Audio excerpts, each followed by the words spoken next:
Welcome back to the Wrong Advice Podcast. I'm your host, John Picciuto, and I am extremely excited to have my very, very good friend, the one and only Erin Willett, episode number 75 guest. Erin, how you doing today?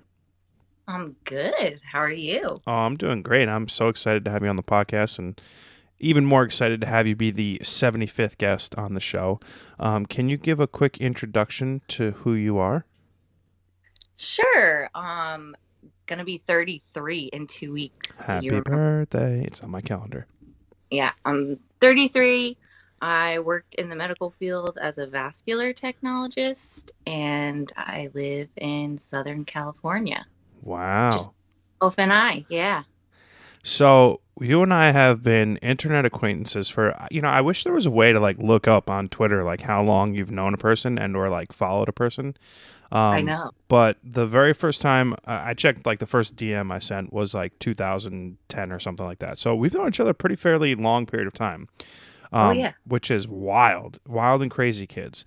But so I know kind of your backstory of how you ended up in California as a Jersey girl who was born and raised here. But give me a little bit of the context to how you ended up doing the thing you're doing and in the position that you are in currently, living in a much sunnier and warmer California. I honestly don't really have a good answer. It depends on who asks me what answer I give, because there's obviously a bunch of different reasons. So, I guess as far as my career choice, being a vascular technologist, I just got super lucky. I had no idea that it even existed. So I just kind of happened to fall into it, and I love it and I'm good at it. So, What exactly is a vascular technician? so the simplest way to say it is I do ultrasounds of the veins and arteries from your brain to your toes, except for your heart. Oh. You don't want to see me. Yeah, You don't want to have to see me. I'm unfortunately, due to, family medical stuff, acutely aware of what you do and extremely familiar with what you do.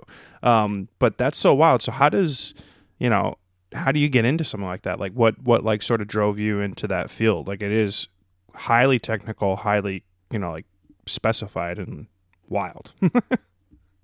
Well, my mom is a nurse, so I kind of grew up with her being a nurse, and I was unfortunately sick a lot as a kid. My older sister was really sick a lot, so we were always in and out of hospitals and Oh.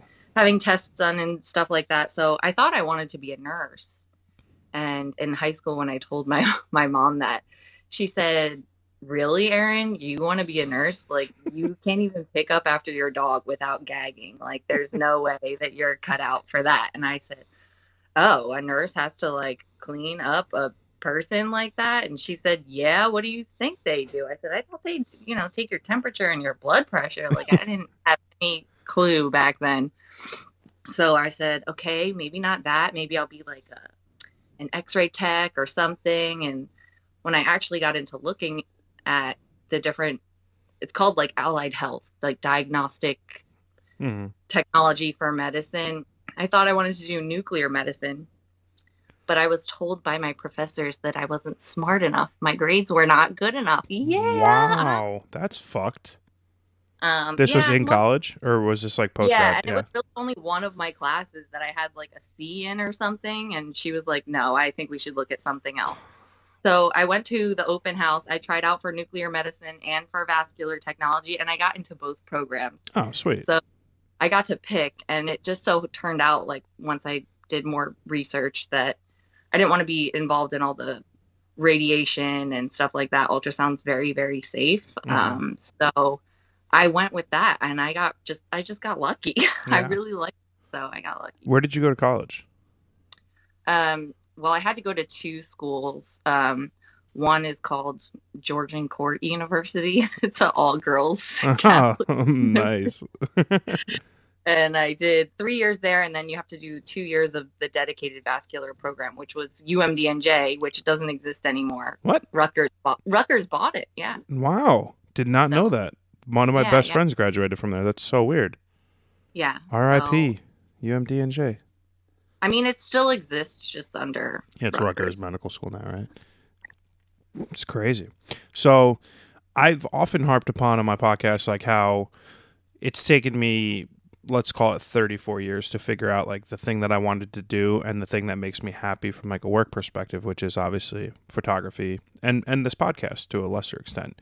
Now, I've known you for a while and you are like supremely happy in the thing that you do from a work perspective because like you just love your job and you're obviously very good at it. But like at what point in your college life and like your early working life did it feel like you kind of like found your place and like were doing the thing that you were designed to do, made to do, good at doing? Luckily, that's kind of why I went into doing what I did. Like I did the research knowing once I finish here, I graduate, I pass my registry exams, I go and get a job. It took me a while to find a job that I was happy in. The place that you do your work in is means a lot, the type of patients, the setting, all those things. So that took me a little bit of time, but yeah, no, you just go into it and you start doing the job. So the only work I had to do was getting paid more. Don't we all? Don't we all? That comes with experience. So I have 10 years under my belt now and I'm good. Yeah. So yeah.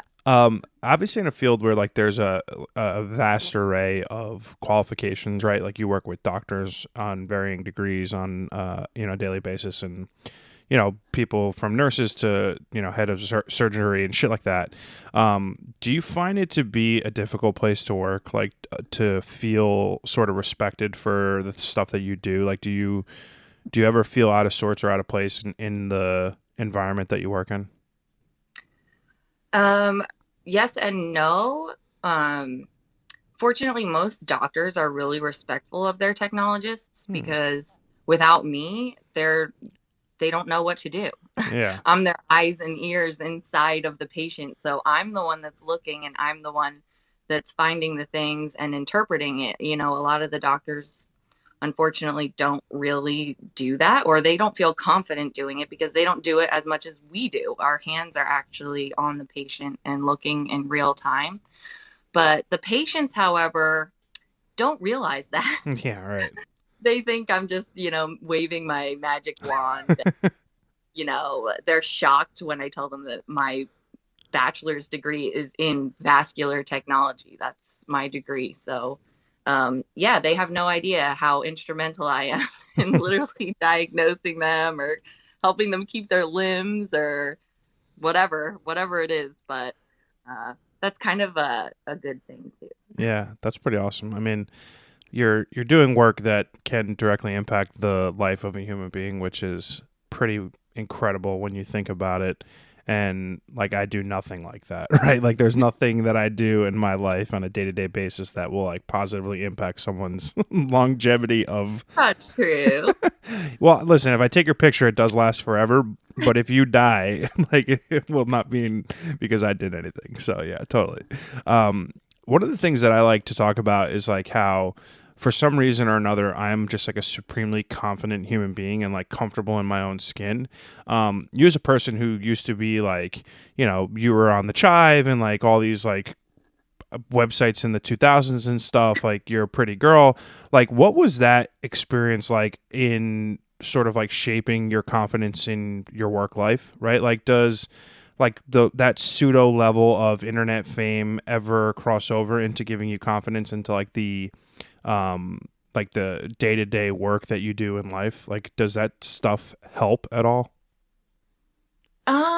Honestly, I don't think so. As interesting as an experience it was with all the internet stuff and Twitter and whatever it wasn't really anything. It was my 15 minutes, I guess. Yeah. This is all I and I actually lost quite a lot of friends that didn't agree with me doing that. Wow. Yeah, they were really upset that they were included in some of my pictures and they thought it was going to reflect poorly on them. Wow. If it was first seen and stuff. So if anything, it kind of made me really paranoid. It was the Chive. It wasn't Playboy. What the hell? I went to an all-girls Catholic university. Very, I don't know what the word is. I guess I would go with sheltered, maybe. Yeah. They just that scared them back in the day. We didn't have OnlyFans and all these other things that we have now. So yeah. The normalization of of sex work. Yeah. I mean, the chive was never sex work, but like we're leaps and bounds from the internet those days. Yeah.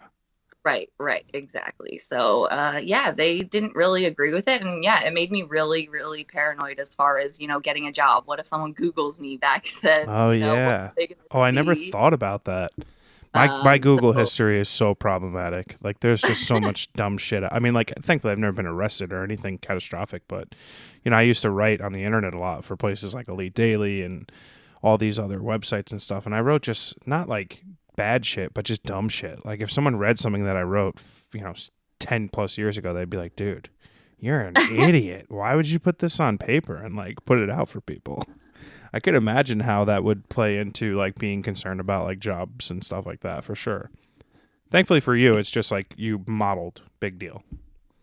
yeah, I didn't do anything that I'm ashamed of at all, but you never know how somebody else might look at it or what assumptions or conclusions they might draw from it. So, Yeah, I think the most shocking thing to me as a photographer, and I've worked with like stupidly handsome men to like breathtakingly beautiful women, is that like a lot of them don't necessarily, just because they are like aesthetically pleasing, feel comfortable in their own skin. And I can't relate to that, right? So like I can't, when they're like not feeling the shoot and they're like not, when they're in their head trying to like get into the moment and like take the picture and be the person that they're supposed to be on the other end of the camera, if they're having a hard time, I can't relate, because I'd be like, oh, just do it like this. And like, I'm doing it, right? But I feel fine in my own skin. And I'm just super interested in learning how those sort of lack of confidence like plays into people's lives outside of, doing the fun thing, right? hmm.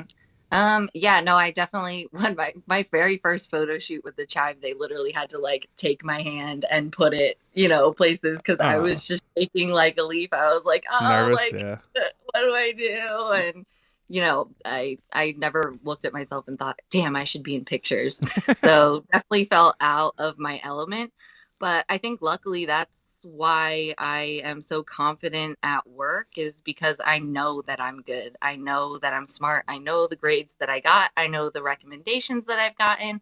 I know the people that I've worked with. I know that's all really, really good. And I'm actually really proud of that because I don't doubt myself too much professionally Ah, these days.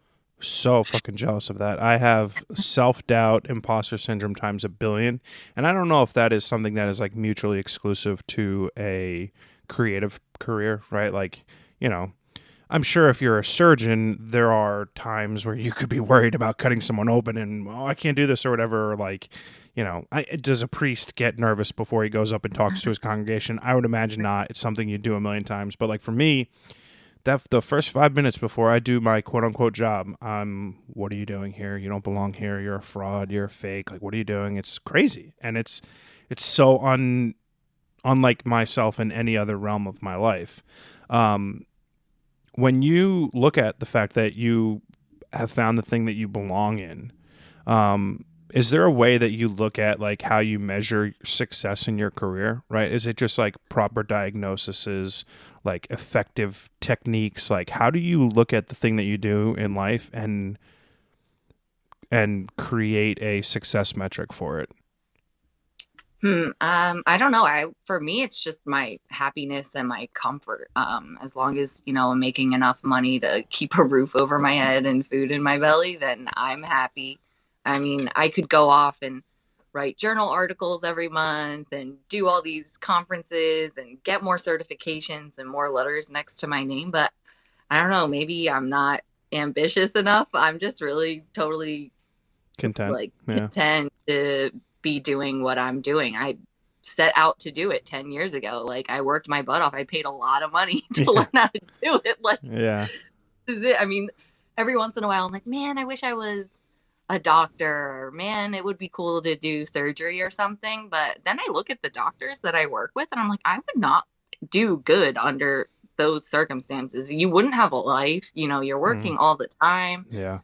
It's really hard. So yeah, no, I'm measuring my success. Yeah, just do a good job and make the doctors happy, make the patients happy. So it's Yeah. kind of straightforward, luckily. I am I don't want to say I'm jealous of like that comfortability and stability in your work life, but like it took me, the entirety of my working career and then getting laid off in the pandemic to like figure out like who the person I am and like what I want to do.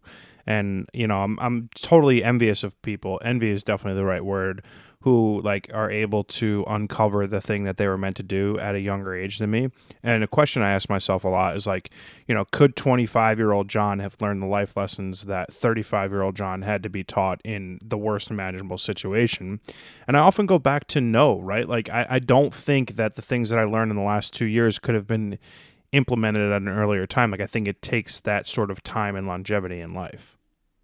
Yeah, I mean, unless you needed a couple of letters next to your name to be a photographer, then maybe you would know, like, hey, I have to go to school for this. I have to pass all these tests. I have to try really hard. And you would have like a roadmap laid out in front of you, but you don't. So Yeah. I will always have those letters. Well, God willing, will always have those letters. And so that automatically qualifies me to do Is that a thing you have to like renew every year?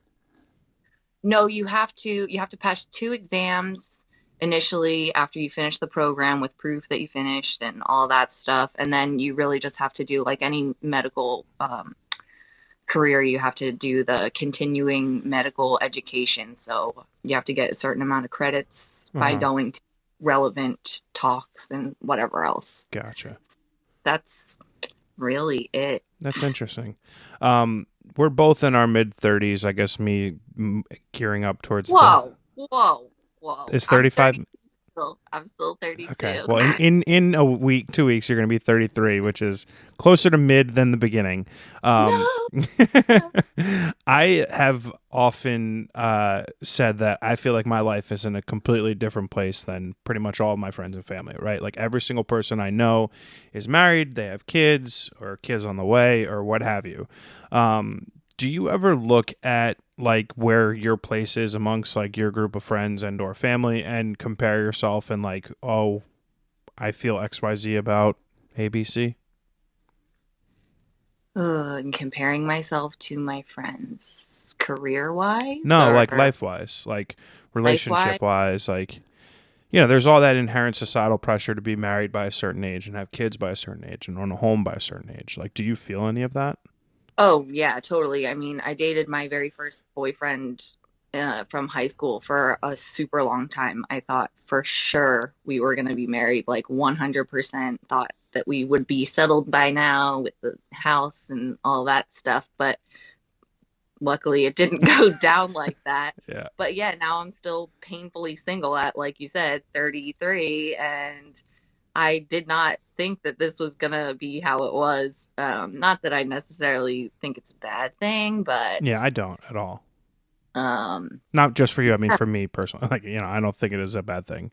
Like, I think like statistically, we've both avoided our first divorce, which is a huge blessing, both financially and emotionally. And, we get an opportunity now. So like I in my 20s, there was always so much pressure around dating, right? There was always like inherent pressure on where I took them to eat, where we went, how fancy the place was, like all these things that didn't really matter, and like how the relationship progressed, and like when we kissed and when we had sex, and all these things that like didn't really matter. And I feel zero pressure dating in my 30s because I think I know who I am, right? I don't have to pretend to be someone that I'm not anymore. And in that way, it's been like a super freeing sort of time, albeit a 2-year delay during the pandemic. But other than that, yeah, like I feel so much more confident in what I'm doing. yeah, as painfully single as I am, I'm quite confident that the next person, if I'm, if I manage to find some idiot that will date me, I'm quite confident that I now know that the only thing that someone in my life would have to do is make my life better in some way. Like if they're not bringing like addition to my life, then I don't need it. Like Oh, I love whoever that. is going to be pretty spectacular because I've already got this on my own. Hmm. So unless they're going to enhance some part of my life, and obviously get along well and all those, normal things, Yeah. then yeah, it's not going to That's happen. so So, crucial too. Like I say often, like I'm not looking for arm candy. I'm not looking for necessarily the mother of my children because I don't even know if I want kids, but I want to share my life with someone. I want someone that can come into my life and fit the places in which I'm lacking, right? And that is in companionship and cuddling and like all those things. But like I am supremely comfortable in my life as John alone. And I think you are too, which is why I think our friendship has kind of grown so much in the last couple of years, which I'm happy. Yeah, definitely know now that I will not put up with any sort of drama. There's literally no reason. So I often talk about how there's like, you know, when you're in high school, you got to get good grades to go to a good college. And when you're in college, you got to get good grades so you can get a good first job. And then it's like, oh, where am I going to be at 25 and 30 and 35? And everything is like this 5 year arc of where I'm going to be and what I'm going to be doing. Did you have a lens like that, you know, throughout your life to this point? And if so, do you still? A lens like, Where I'm going to be in 5 years, what I'm going to be doing, who I'm going to be doing with, etc. no, I feel like I'm weird. Like I don't think about that stuff. I Oh, feel like so everybody good. else does, and I just don't in a way. I don't know. Maybe it's because I didn't get married like when I was 18, like I thought I was going to, that I've just like thrown that all out. I'm just like whatever will happen is gonna happen. But yeah, no, I don't care where I am in 5 years. I hope I'm here and doing good. Yeah, that's awesome. I mean, I appreciate that. Like my my my barometer for what is going on in my life is no longer where I'll be 5 years from now. It's like, where am I going to be 5 days from now, right? Like, am I going to be happy when I wake up in the morning? The things that are truly important are like the health and happiness of myself, my friends, my family, and like making sure that all that stuff is, you know, in line with life, right? Like the important things that you learn in a pandemic when you can't leave your house for 2 years. Yeah, I don't know. I'm just trying to be a better person and however I see fit, like whatever I think is going to make myself better, then that's what I do. And lately I'm realizing that, mm, how do I say this? Mm, I've noticed that your happiness comes from things that you can't really go and seek out all the time. Honestly, I don't think any amount of money is going to make me any happier than I am. I don't think a different job. I don't think a boyfriend. I don't think 100 million little dogs running around Nah, and that kittens. might. That might.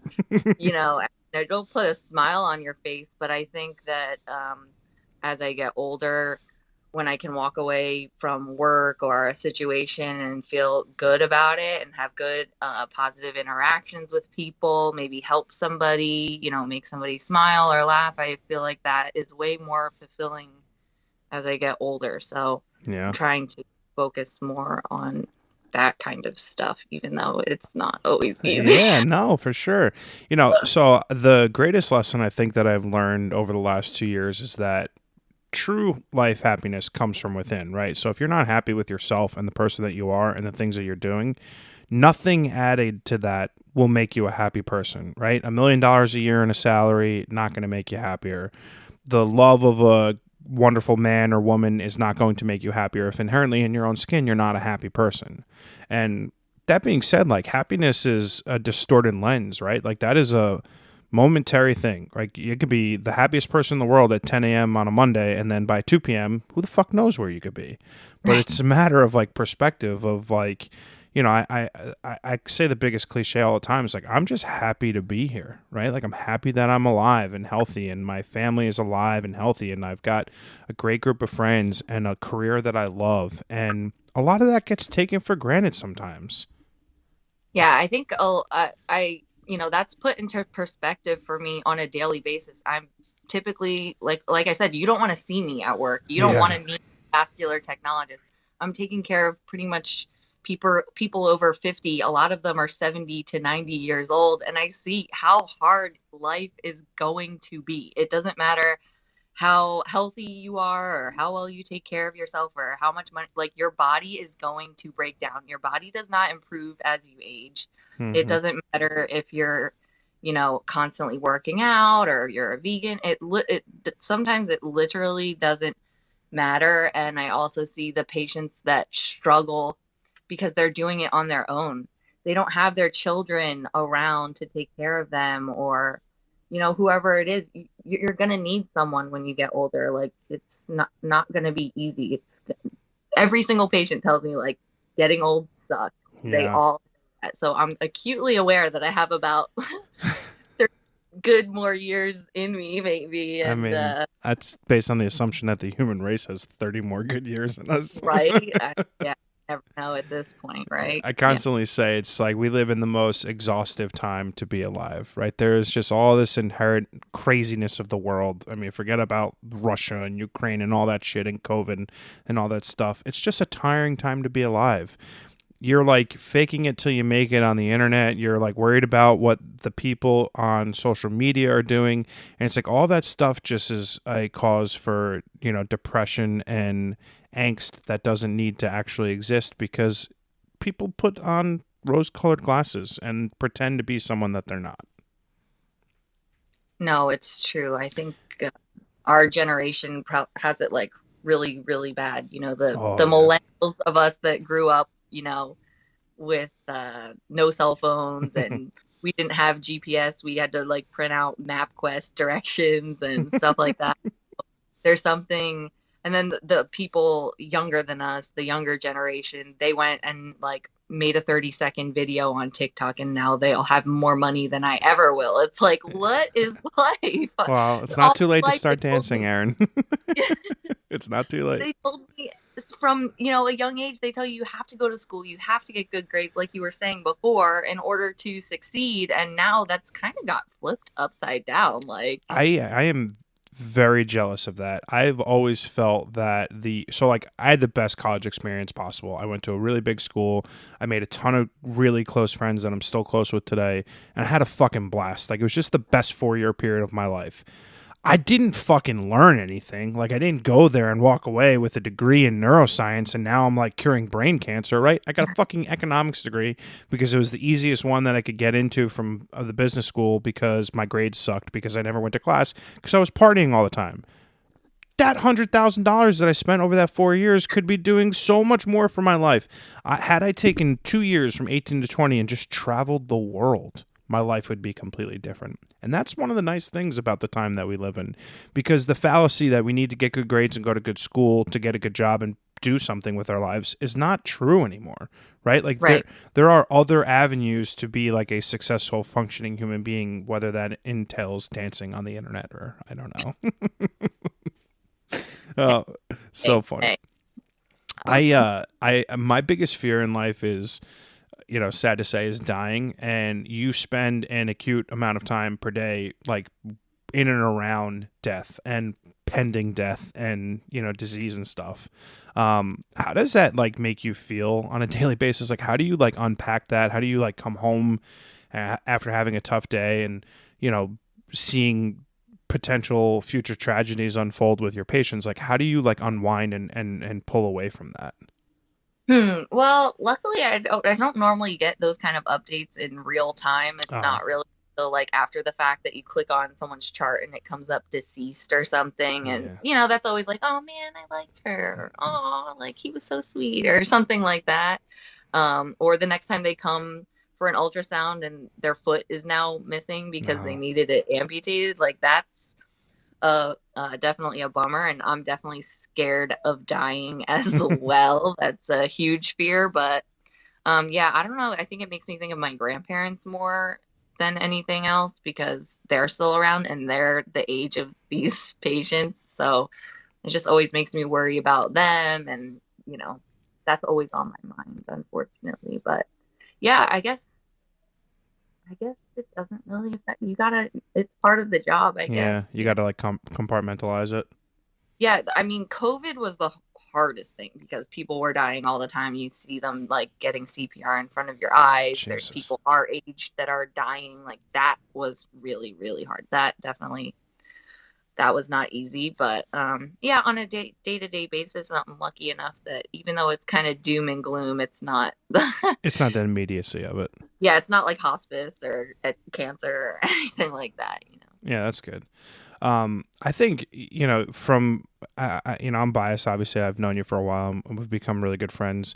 Like, it's awesome that it seems to me that, like, on a daily basis, like, you're living your dream. Like, you've got the job that you want, you've got a future new awesome apartment, you've got an adorable little puppy, you've got amazing plants and such. Like, life is good.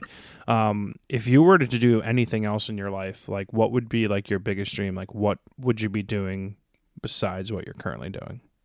Like as a career? As anything, what would be like the biggest dream that you had? Oh gosh, I don't know. I'm so simple. Like I told you before, like I feel weird that I don't think about the future. I'm not like ambitious and stuff. I don't know. I'm really like simple. I would have a flower shop or something like That's that, or awesome. I don't know, something with animals. I don't know, something that makes me happy. I would love to say that I would do art, but every time I try to do art for money, that's really stressful for me. Mm. So probably not that. And I tend to fall out of my, artistic streaks fairly easily too. So yeah, no, I don't, I You're wish I doing had it. a, You're doing I it. wish I had a good answer. Yeah, it's simple, but I am doing it. So, That's uh, that's rare, Aaron. That is very oh, I, rare. I know, I feel really lucky. Like I said in the very beginning, I'm very fortunate. I don't know how. I'm like on a small scale, very unlucky person, but on a Well, on the large scale, relationship scale, very unlucky. On a overall life happiness level, you've got it going on. yeah, I mean, how many people from New Jersey can say they moved across the country, started a job on their own, and they pay all, like there's a lot of people that don't get to do this, Hmm. struggle for whatever reasons with whatever things that they struggle with. And not that I don't struggle, Yeah. not that I have like a picture perfect life, No, of but course, nobody yeah, does. on a day-to-day basis, like I said, I would consider myself lucky. I would say that number is probably like 600,000 people have gone from New Jersey to. I'm just kidding. Like, you're like, how many people? I'm like, it's 604,521. Well, I mean, I know for me, when I lived in New Jersey, it's just like that's not a possibility. Like people, I found that when I was growing up, I know at least my own family, they thought I was crazy. You're what? How are you gonna get your stuff there? Where are you gonna live? Like all of these questions. I'm like, you literally just do it, you just pick up your stuff and you take it with you. And it took someone saying to me, well, why don't you just move? For me to be like, oh, yeah, I could move, but where would I move? And then it was like, yeah, why would I just pick up and move somewhere else? But then when I thought about it, I was like, no, I really can just pick up and go somewhere else. 100%. I think that's there's a TikTok or like a viral video that goes around. It's like, if you have just left the place where you were born and gone somewhere and started a life for yourself, you're killing it. Like, it's not, that's not what it is verbatim, right? But it's like anybody who's been able to take a situation where they grew up from, they're comfortable, they're safe, and life is adequate, and uprooted that to chase a dream, to do something else, to like have a totally entirely different life. Like, that's something to be proud of. Like, it's inspiring. I mean, that inspires me. Like, I've always toyed with the idea of moving to Chicago or Miami or LA. And then, like, I don't think I would function in those places. Like, I like, my heart is in New York City. Like, my family's here, my nieces, my nephews. I could never just, I mean, unless I bought a van and moved down by the river or something. But yeah. Yeah, I thought that way too when I first moved out here, and I was naive enough to tell myself, "Oh, you can go back anytime. Yeah. Oh, it's just a plane right away." And then when you get to be an adult, and it's like, "Wow, that's a really crappy flight. It's the It's worst. not cheap, and who wants to go back to the freezing cold?" I do. I love it So, here. I mean, yeah, my thing is, like, I turned down a job in 2010 to work with a California-based hockey team, and it turned out to be like one of those blessings in disguise. Like, my grandmother ended up passing away very shortly after I turned down the job, and like, it was just a weird time in my life, and it was like one of those things where I was like, I was glad I did it. I didn't take the job, and I was here for that stuff. But I think those are things like that you have to explore with your life, right? Like, you don't have to get locked into the people, places, and things if they don't make sense anymore. Like, people grow and you outgrow circumstance, situations, and locations. So it's funny. I've for the most part lived my life without regret, and like sort of just been incredibly proud of like the things that I've done. Right, like whether it was high school sports, whether it was going away to college and graduating in 4 years. Like I'm proud of myself. Like I've written articles on the internet that millions of people have seen and liked, and like I created a career for myself out of the ashes of losing my job in the pandemic, and like I'm just like proud of the human being that I've become over the last 36 and some odd months of life.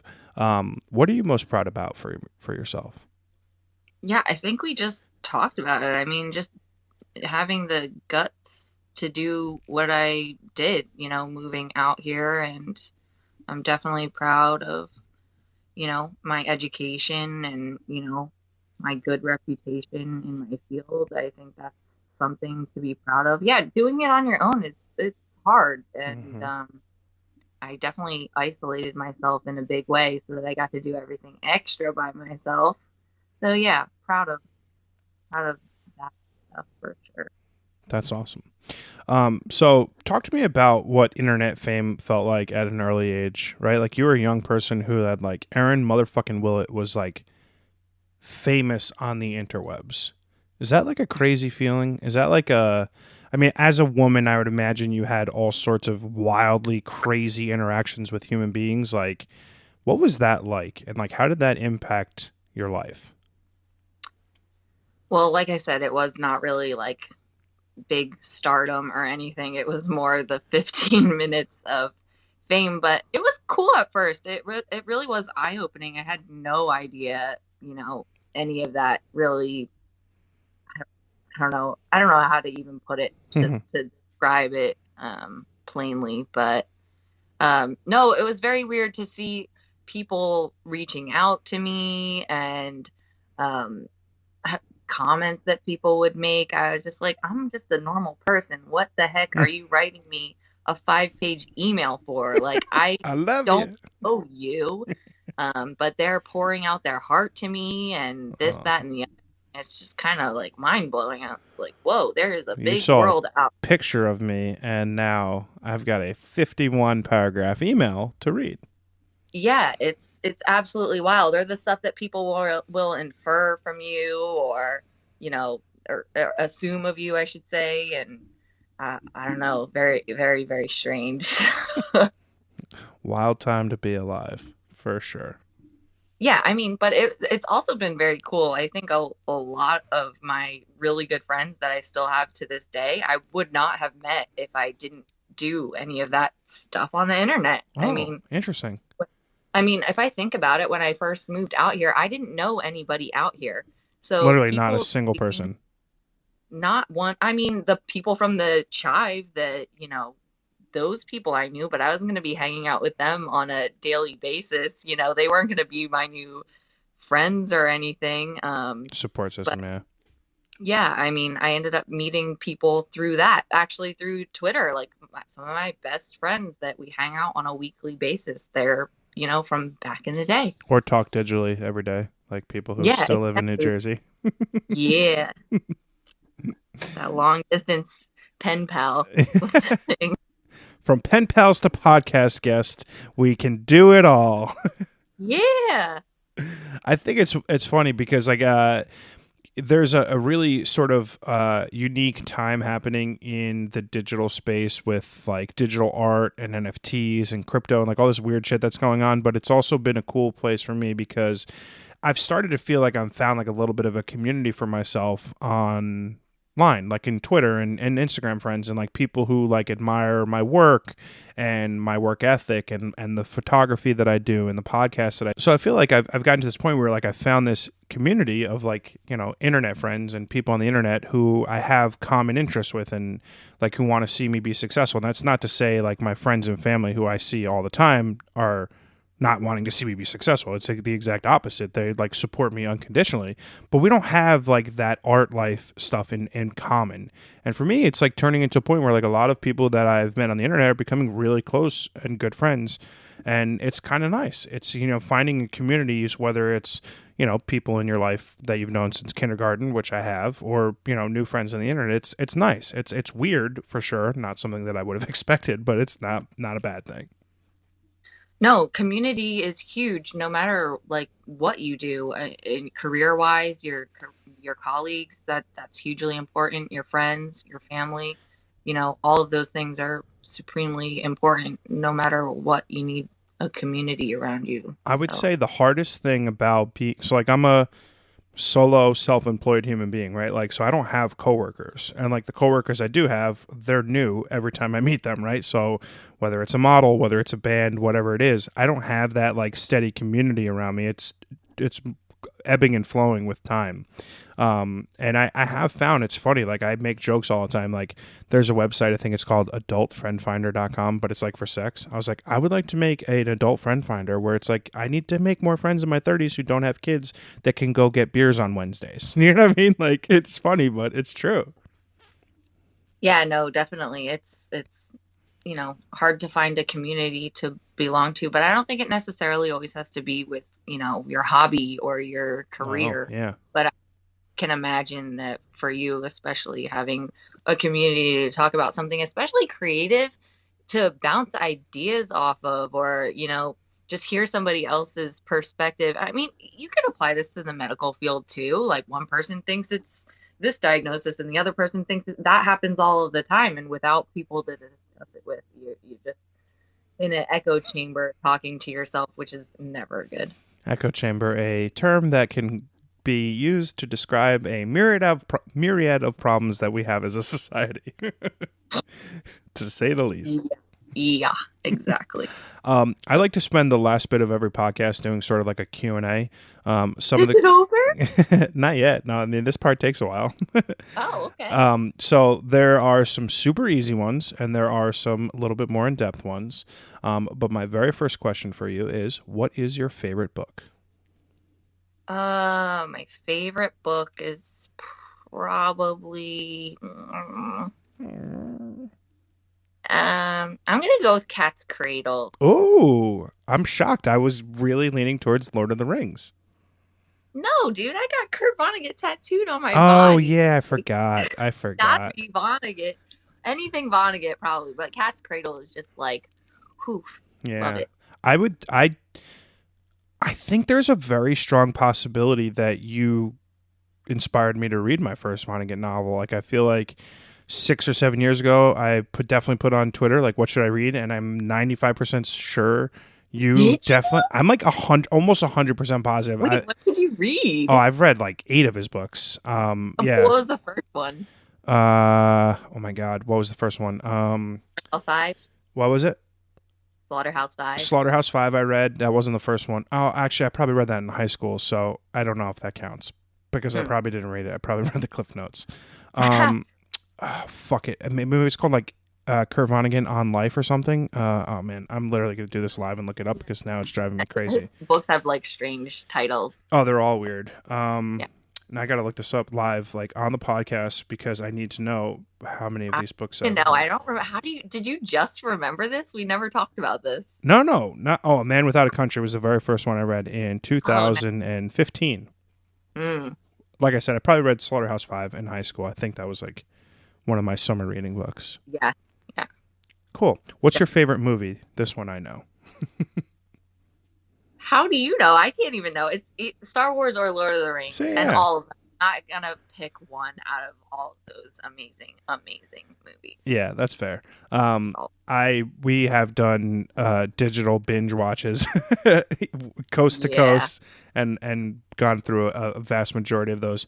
I am wildly excited about the worlds that are being created around these films that were like played such a huge part of our childhoods, like whether it be The Mandalorian, any of the shows that Disney Plus is putting out right now. And then there's, I don't know when, but like the end of this year or something, the Lord of the Rings stuff that's coming to Amazon Studios, Amazon Prime, etc.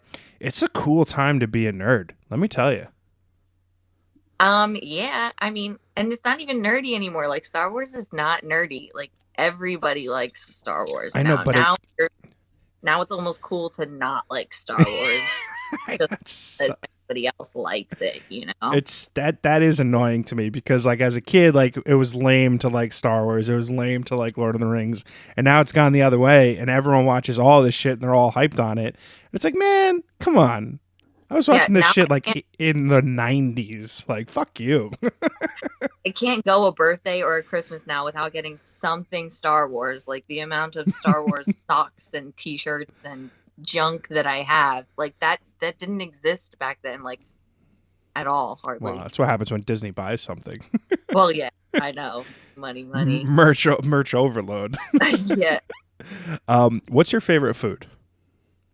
Like probably Italian food, anything Italian. You have like a particular favorite? No, I change it. It's a cheeseburger. I'm not gonna lie. Oh, Yeah, uh, burgers. I gotta be honest. So for the listeners out there, Erin skipped burgers out with coworkers to fucking do this podcast with me, and I feel so happy and special that Yeah. I get an hour of Willett's time when she is definitely starving for a fucking cheeseburger right now. Oh my gosh, I could be eating dry aged beef Woohoo. between buns right now. That sounds really good.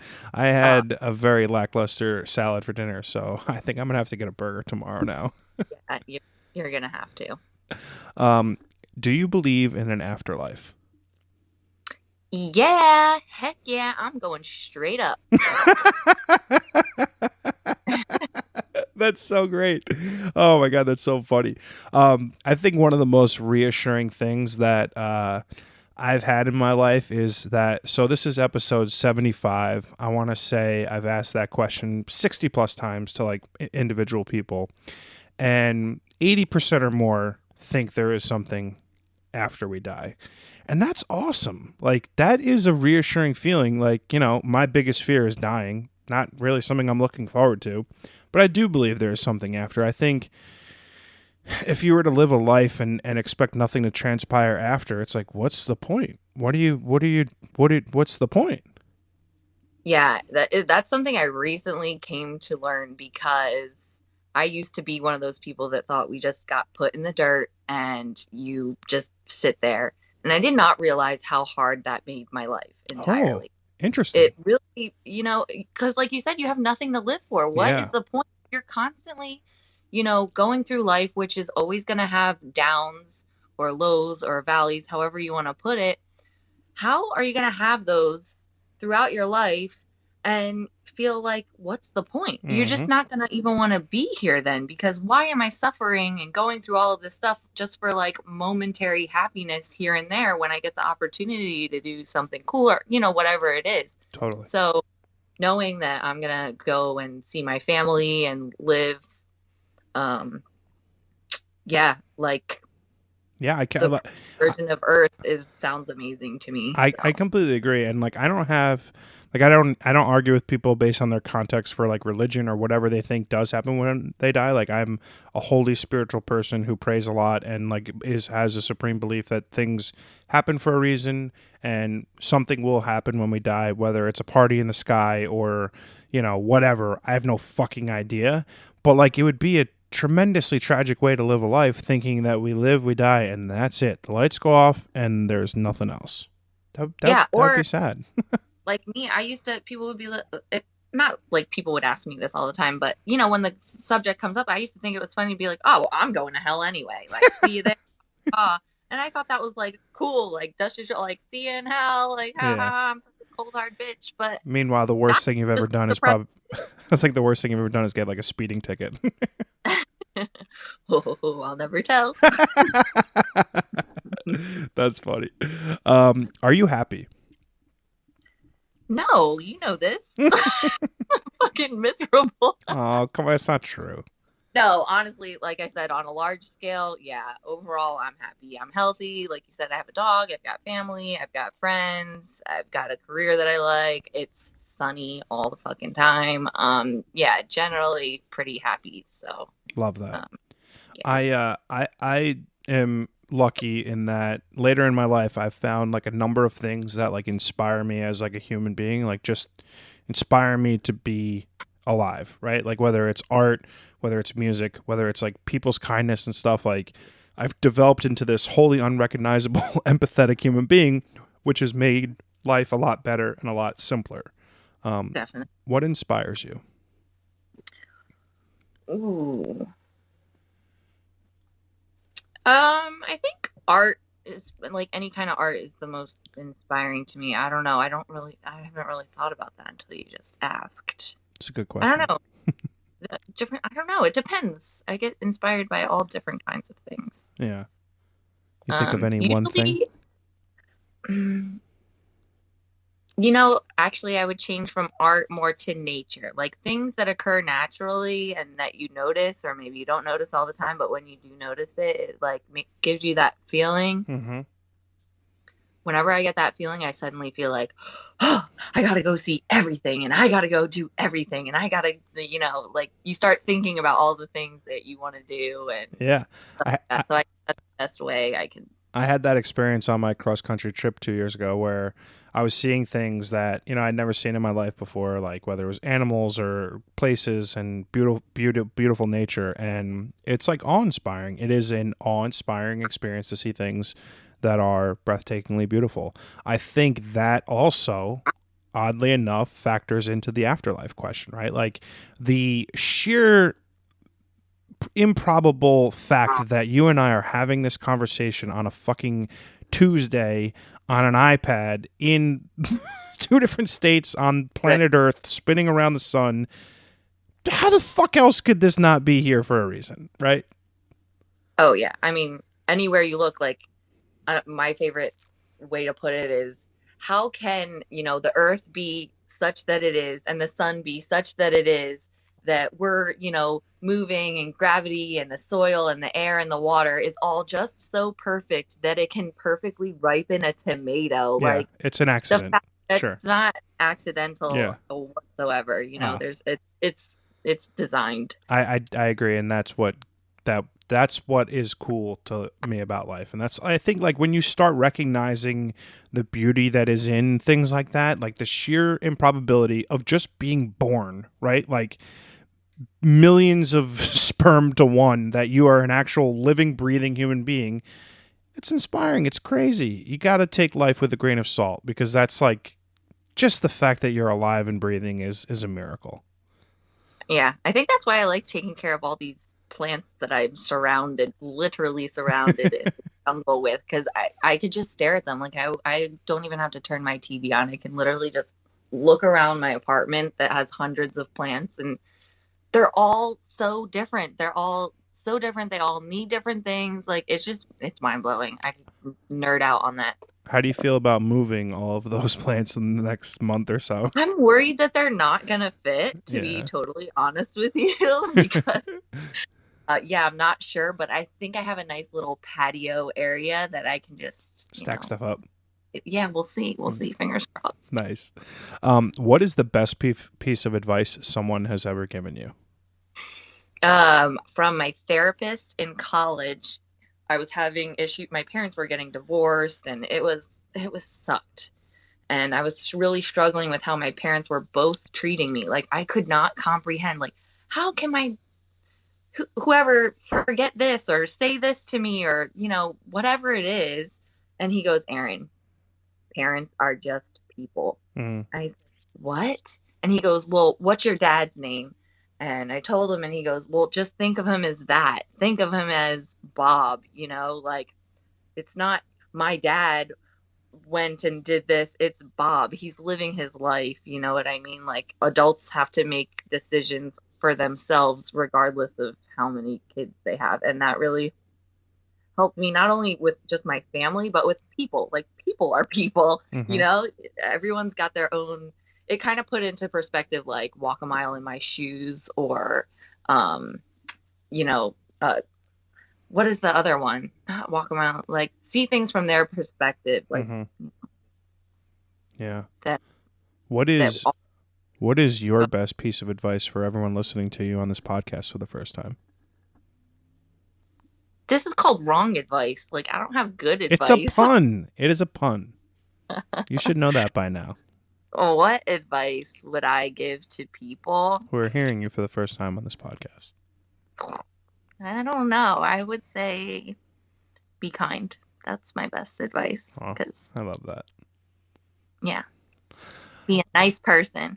Try at least. And if you're like me and you're like trying to be the best version of yourself and you scream motherfucker at people when you're driving your car because you have terrible road rage, just let it go.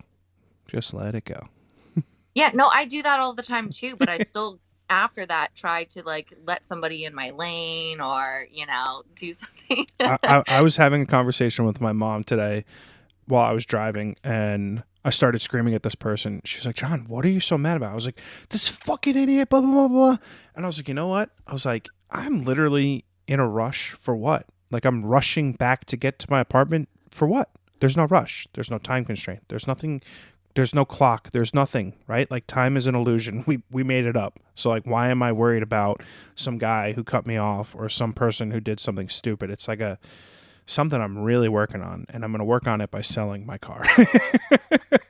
Yeah, no, that's maddening. It doesn't matter. Like, and the thing is, it doesn't matter how good of a driver you are or how bad of a driver somebody else is. Everybody thinks that everybody else is a bad driver. Like, the worst driver in the world does not realize that they're the problem. Oh, totally. But they will drive around and be like, this person, look at this. Everybody does that. Everybody. Totally. My last question is, give the listeners a recommendation for something that you've recently consumed. It could be a book, a podcast, a movie, a TV show, just something that you've recently consumed that you really enjoyed and you want everyone to take a look at. Give me something that you've recently watched or read, or anything that you think people should watch or see or listen or hear. Could be anything. Like, my recommendation is Inventing Anna, which you told me to watch. It was... Really? Liked it that much? You'd recommend it? Yeah, so I think Julia Garner, I believe that's her name, was so fucking good in what she portrayed as this lunatic human being. And I don't think the show was all that great. Like, it got in the weeds a lot with the reporter and all this dumb shit that didn't really factor into the story. Yeah, I didn't think you liked it. But she was so good. And I think I'm biased because she's on Ozark, and I fucking love Ozark. So I think I may have been biased, but she was just so great in that role. Like, I think everyone should watch it because she was just incredibly talented in playing this psychopath. Yeah, I definitely liked that one. I'm glad you liked it too. I think if I were picking mine, I recently started watching movies, which I never ever watch movies. So I've just been randomly picking. And I think the reason I don't watch movies is because I'm never really impressed with them. I'm not like, oh my gosh, that was such a good movie. And I hate when movies make me cry. So that's like 50% of them. But I watched this movie the other day, and it took me like half of the movie to realize that this was like an 8-year-old Christian Bale. But it's called Empire of the Sun. And I actually really liked that. Like, I'm still thinking about that movie. So kind of a random old ass movie, but I really liked it. Nice. So put it on the list. Willet, first of all, thank you so much for coming on the podcast today. Obviously, you know how much I care about you and I love you as a human being, and I'm so glad that we're friends. And I'm so appreciative that you took this hour with me today to come on the Wrong Advice podcast and gave such overwhelmingly light and positive things to say. And yeah, I'm just incredibly grateful that you gave me your time and was my 75th guest or 75th episode of the Wrong Advice podcast. Thank you so much. Well, my dear, it was honestly my pleasure. Thank you so much. Have a great one. Bye.